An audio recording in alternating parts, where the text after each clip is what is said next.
Saudara Presiden Prabowo Subianto telah menegaskan bahwa aksi teror penyiraman air keras terhadap aktivis Kontras Andri Yunus harus diusut tuntas, termasuk juga mengungkap siapa aktor intelektualnya. Lalu bagaimana negara memastikan bahwa proses hukum berjalan secara tuntas dan transparan? Secara eksklusif, saudara, saya akan tanyakan kepada Menteri Koordinator Bidang Hukum, Hak Asasi Manusia, Imigrasi, dan Pemasyarakatan, Profesor Yusril Iza Mahendra. Prof. Yusril, terima kasih untuk waktunya. Sama-sama. Pak Menko, saya izin langsung menanyakan bahwa ketika kasus ini berembus, pertama kali Anda menyebutkan bahwa aksi teror ini, penyiraman air keras terhadap Andri Yunus, merupakan penyerangan terhadap demokrasi, termasuk hak asasi manusia. Apa maknanya, Pak? Ya, seperti yang ketahui bahwa korban itu adalah aktivis Kontras, dan selama ini kita tahu bahwa Kontras itu aktif dalam kegiatan-kegiatan untuk melakukan advokasi di bidang hukum, HAM, dan demokrasi. Dan sebagai seorang aktivis yang tentu harus dijaminkan kebebasannya dalam melakukan kegiatan-kegiatannya, ketika satu hari terjadi malapetaka bagi yang bersangkutan dalam bentuk sebuah serangan, penyiraman air keras kepada yang bersangkutan, dan ini nampaknya dilakukan secara sistematik dan terencana. Sistematik dan terencana? Ya, karena itu saya mengatakan bahwa ini adalah serangan terhadap demokrasi itu sendiri, dan karena itu negara harus mengambil satu langkah-langkah hukum yang tegas untuk menuntaskan kasus ini, oleh karena para aktivis penegakan hukum HAM dan tokoh-tokoh advokasi HAM itu sebenarnya adalah bagian dari negara sendiri, dan karena itu dia adalah mitra pemerintah dalam menegakkan hukum HAM dan demokrasi, dan karena itu mereka sama sekali bukan lawan, apalagi musuh bagi pemerintah. Pun mungkin Anda memiliki informasi, apakah ini betul merupakan operasi senyap intelijen atau seperti apa? Kita melihat CCTV, orang ini naik motor dari mana, siapa yang dibonceng, itu kan sudah kelihatan. Ini ada satu proses yang sebenarnya terencana. Jadi ini bukan merupakan satu tindakan yang spontan dan tiba-tiba. Ini memang direncanakan secara sistematik. Nah, siapa mereka pelakunya ini? Nah, sudah diketahui tentunya ada 4 orang, kata Pusbom, dari kalangan militer. Tentu penyidikan harus lebih jauh, ya. Apakah memang ini adalah satu operasi intelijen, ataukah ini ada perintah untuk melaksanakan ini atau tidak? Atau ini inisiatif mereka sendiri? Atau bisa aja ada orang di luar institusi TNI yang menggunakan para prajurit TNI melakukan kegiatan-kegiatan seperti ini. Ada kemungkinan seperti itu? Tidak tertutup kemungkinan itu seperti itu.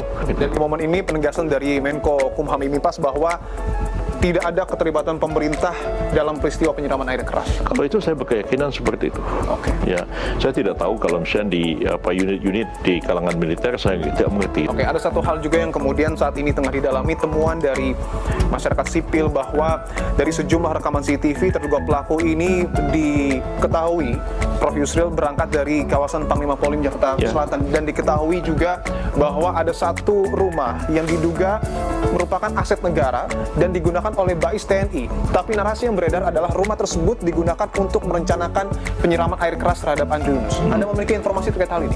Ya, saya mendengar hal itu dan juga membaca pemberitaan mengenai hal itu, juga menyaksikan CCTV-nya.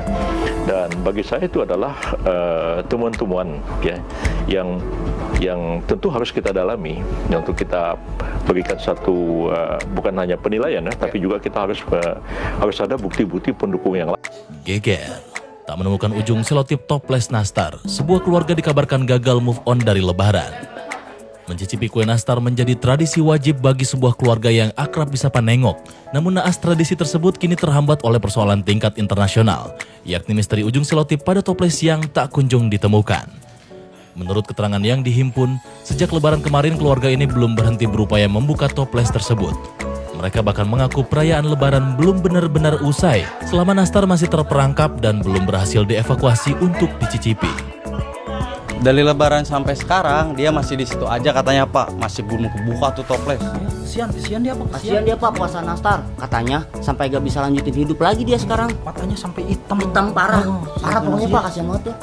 Demi menanggulangi masalah ini, detektif swasta terakreditasi B bernama Sherlock Dong turun kaki untuk menyelidiki misteri ini. Penyelidikan dilakukan dengan mengamati pola lipatan selotip, pengecekan visibilitas toples, hingga menelusuri titik lemah segel dan titik-titik di ujung doa keselamatan penutup malam. Ku isi dengan namamu dan... Maaf, kebiasaan. belum ketemu ujungnya. Jadi kasus ini memerlukan analisis lanjutan dengan operasi pembukaan segel secara taktis dalam waktu dekat oleh Badan Forensik. Kemungkinan prosesnya bisa memakan waktu 3 piring, jadi buat masnya mohon bersabar. Sementara itu, keluarga yang hingga kini belum sempat mencicipi nastar tersebut mengumumkan sayembara terbuka dengan imbalan berupa bagian 3 buah nastar dari dalamnya. Apakah toples nastar itu akan berhasil terbuka?